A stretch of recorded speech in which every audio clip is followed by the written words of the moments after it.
സഹോദരരെ, ചിന്തയിൽ നിങ്ങൾ ശിശുക്കളായിരിക്കരുത്. തിന്മയെ സംബന്ധിച്ചിടത്തോളം നിങ്ങൾ പൈതങ്ങളെപ്പോലെയും ചിന്തയിൽ പക്വമതികളെപ്പോലെയും ആയിരിക്കുവിൻ.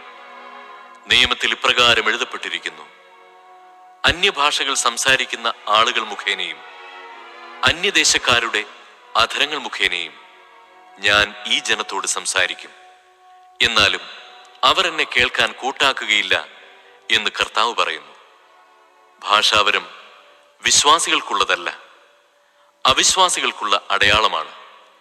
പ്രവചനമാകട്ടെ അവിശ്വാസികൾക്കല്ല, വിശ്വാസികൾക്ക് വേണ്ടിയുള്ളതും. ആകയാൽ സഭ മുഴുവൻ സമ്മേളിച്ചിരിക്കെ ഓരോരുത്തരും ഭാഷാവരത്തോടെ സംസാരിക്കുന്നതായി അജ്ഞരോ അവിശ്വാസികളോ വന്നു കണ്ടാൽ നിങ്ങൾക്ക് ഭ്രാന്താണെന്ന് അവർ പറയുകയില്ലേ?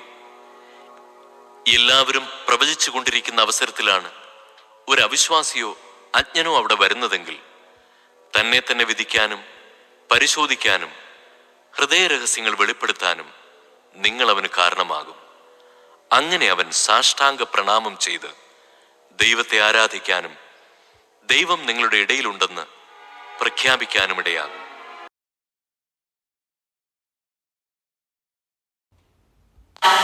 യേശു അവിടെ നിന്ന് പോയി സ്വന്തം നാട്ടിലെത്തി. ശിഷ്യന്മാർ അവനെ അനുഗമിച്ചു. സാബത്ത് ദിവസം സിനഗോഗിൽ അവൻ പഠിപ്പിക്കാൻ ആരംഭിച്ചു. അവന്റെ വാക്ക് കേട്ട പലരും ആശ്ചര്യപ്പെട്ടു പറഞ്ഞു, ഇവൻ ഇതെല്ലാം എവിടെ നിന്ന്? ഇവനു കിട്ടിയ ഈ ജ്ഞാനം എന്ത്?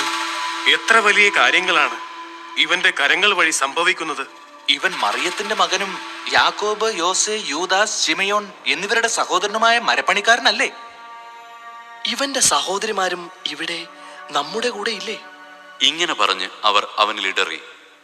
യേശു അവരോട് പറഞ്ഞു, സ്വദേശത്തും ബന്ധുജനങ്ങളുടെ ഇടയിലും സ്വഭവനത്തിലുമല്ലാതെ മറ്റെങ്ങും പ്രവാചകൻ അവമതിക്കപ്പെടുന്നില്ല. ഏതാനും രോഗികളുടെ മേൽ കൈകൾ വെച്ച് സുഖപ്പെടുത്തുവാനല്ലാതെ മറ്റത്ഭുതമൊന്നും അവിടെ ചെയ്യാൻ അവന് സാധിച്ചില്ല. അവരുടെ വിശ്വാസരാഹിത്യത്തെക്കുറിച്ച് അവൻ വിസ്മയിച്ചു.